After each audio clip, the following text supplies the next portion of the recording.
আছেন আমি পাঁচকা ইউনিয়নের মেয়ে। আমার বাবার বাড়ি হলো দড়িচনবাড়ি চরপাড়া, আমি আমার নানার বাড়ি হয়েছে দড়িচনবাড়ি ভাড়াল বাড়ি। আমার একটা অনুরোধ থাকবো, অ্যাডভোকেট মোহাম্মদ আলীর জন্য আপনারা সবাই একটা করে মোহাম্মদ আলী সেজে সবাই অ্যাডভোকেট মোহাম্মদ আলী হয়ে সবাই মোহাম্মদ আলী ভাইয়ের জন্য কাজ করবেন। 5 তারিখে ইনশাআল্লাহ এই পাঁচকা মাটি মোহাম্মদ আলীর ঘাঁটি এইটাই দেখাই দিবেন। আর আরেকটা কথা বলতে চাই, স্বপন ফকির আসছে বলে 25 বছর ধরে এই মাটিতে ওরা দাবি করে। স্বপন ফকিরে আমার রাজনীতির বয়স হলো 32 বছর, আমার মেয়ের বয়স হলো 32 বছর। আজ পর্যন্ত উনার সাথে আমার কোনো ছবি নাই রাজপথে। ভাইয়েরা আমার, উনি কোনটা রাজনীতি করে, কোথায় রাজনীতি করে সেটা আমি জানি না।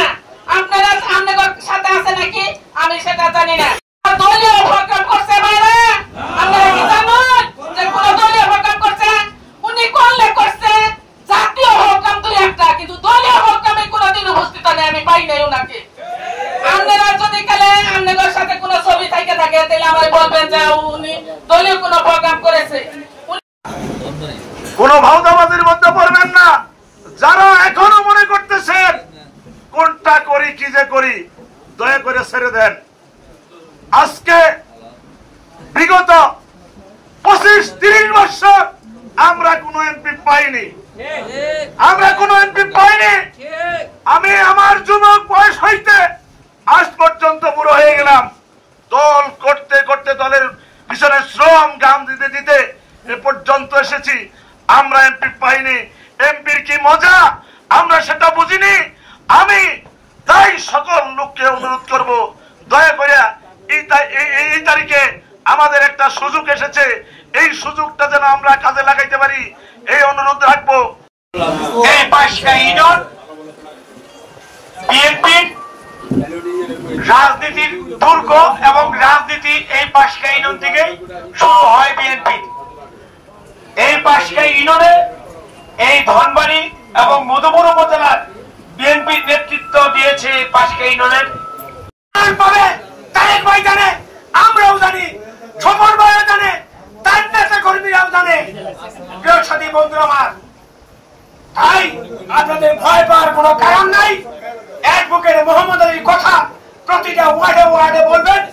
আগামী এই পাঁচকা ইউনিয়নের যে জনসভা হবে, সেই জনসভাকে কানায় কানায় লোক দিয়ে ভরিয়ে ফেলবেন। স্বপন ফকিরকে দেখিয়ে দিবেন এই পাঁচকা ইউনিয়নের প্রোগ্রামের থেকে যেন তার বিদায় হয়। এসে ব্যক্ত করে আমার সংক্ষিপ্ত বক্তব্য শেষ করছি।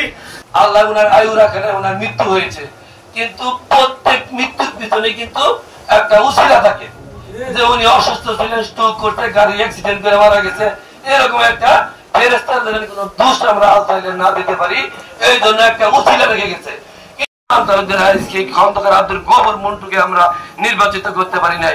আমাদের একটা সুযোগ এসেছে, আমরা সেই সরকার শহীদের মতোই একজন হাস্যজ্জ্বল সৎ একজন নামাজি এরকম একজন ত্যাগী নেতা আমরা পেয়েছি। আমরা যেন এই নেতাকে ধরে রাখতে পারি।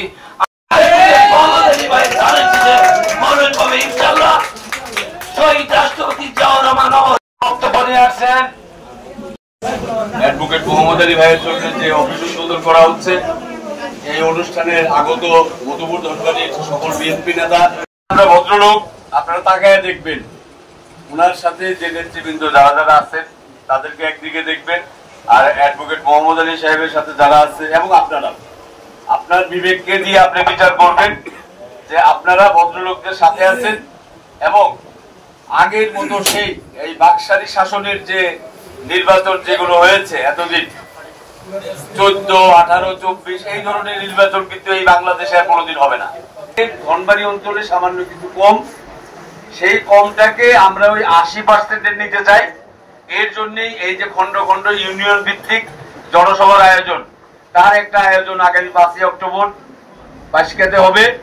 আপনারা দয়া করে সেইখান থেকেই আপনারা বলিয়ান হবেন, প্রতিজ্ঞা করবেন অ্যাডভোকেট মোহাম্মদ আলীকে নমিনেশন না দিয়ে এই দল পারবে না, থাকতে পারবে না। আমরা করতেছি সেই নেতা, মধুপুরের কৃতি সন্তান, সুপ্রিম কোর্টের উকিল অ্যাডভোকেট মোহাম্মদ আলী, জিয়া ফাউন্ডেশনের পরিচালক।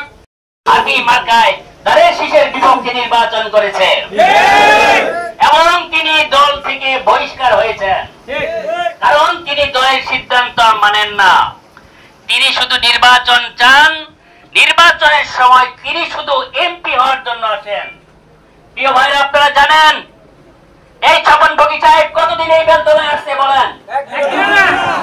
আজকে যারা এই বেলতলায় স্বপন ফকির সাহেবের অনুসারী আছেন তাদের উদ্দেশ্যে আমি দুটি কথা বলবো। আপনারা মনে করেন না আমাদের নীরবতা আমাদের দুর্বলতা? এই যে মনি ভাই বলে গেছেন, আমরা কিন্তু দুর্বল নয়, আমরা ভদ্র, আমরা বিনয়ী, আমরা জনগণের সাথে আছি, জনগণকে নিয়েই থাকবো, কিন্তু বরদাস্ত করব না। যদি আপনারা বেশি বাড়াবাড়ি করেন, আপনাদের শিক্ষা দেওয়ার ব্যবস্থা আমাদের কাছে আছে। একটি কথা বলতে চাই, এই মাটিতে আমার জন্ম, এই মাটিতে আমার মৃত্যু হবে, সুতরাং কুনাশ পালং দেখাবেন না। এতদিন কিছু বলি নাই, শুধু ধৈর্য ধারণ করেছি, কিন্তু ভদ্রতার সীমা যদি লঙ্ঘন করেন তাহলে কিন্তু তার পরিণাম ভয়াবহ হবে বলে গেলাম।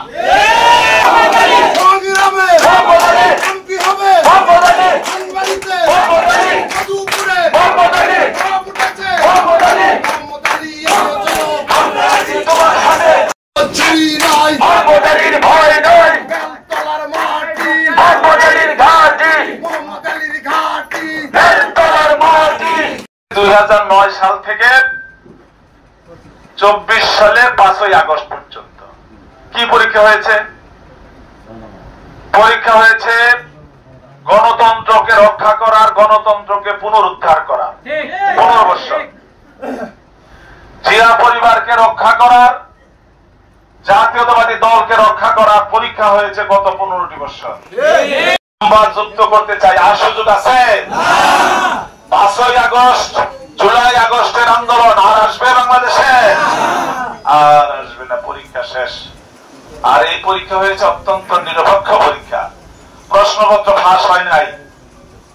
আর যিনি ভালো ছাত্র পরীক্ষা দেন তিনি কিন্তু বুঝতে পারেন তার ফলাফলটা কি হবে, বুঝতে পারেন না? 2বার জেলে গেছি, আরেকজনের লেখছে 0, লিখতে পারে নাই। এখন তার প্রতি আবার একটু দয়া আছে, বললো যে জেলে যখন 15 বছরে একবারও যাও নাই, তাহলে থানা হাজতে গিয়া 2-1 ঘন্টা কি কোনদিন নাটক ছিল নাকি? বলে তাও না। দেখো, আমি লিখলাম আমার নামে গত 15 বছরে 17টা মামলা হয়েছে, আরেকজন আমার প্রতিযোগী ছাত্র লেখলেন একটাও না। তার প্রতি আবার একটু দয়া আছে যারা পরীক্ষা নেয় তাদের। বলে পরীক্ষা দিলে তোমার যাই হোক 17 বছর একটা মামলা নাই, কোন সিডি টিডি নাই বাংলাদেশে কোথাও, বলে আমার সিডিও নাই। আমতা আমতা করে ছিলাম। বলে ঠিক আছে, যদি থাকো তাইলে ছবি দেখাও। এখন আমার তো ছবি দেখাইতে হয় না, পরীক্ষা যারা নাই তারা ছবি দেখে আমার সাথে, তারা তো পরীক্ষা যারা নিচ্ছেন তারা আমার সাথেই রাজপথে ছিলেন। বঙ্গরা আছে, এই যে তোমার এই কমিটি দিছিলাম, এই কমিটির লোকদের কর্মকাণ্ড কি ছিল একটু বর্ণনা করো। চাঁদাবাজি করেছে, তাদের নেতা বলে তার কর্মীরা নাকি 200 টাকা থেকে 500 টাকা পর্যন্ত ঘুষ খায়। চাঁদাবাজি করছে, ঠিকাদারকে ঠেক দিয়ে টাকা খাইছে, এরকম কোন অভিযোগ নাই। এরপরে কি একজন নেতা বানায় বানায় ধনবাড়ির মিথ্যা কথা বলে, তার ছেলে নাকি চাঁদাবাজি করছে। বেলতলা না কোথায়, মানববন্ধন।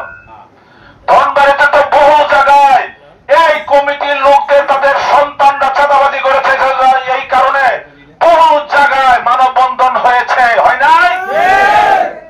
এরপরে আর কি দরকার বলেন? তাহলে আর কিছু দরকার আছে?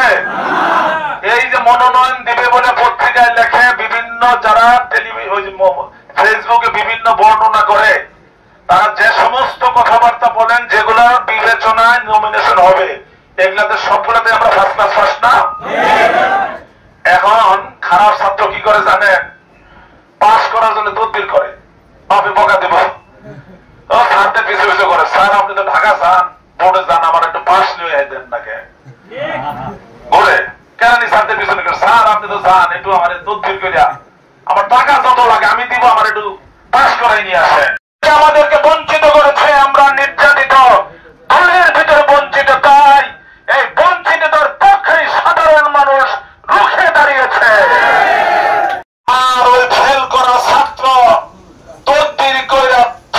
সব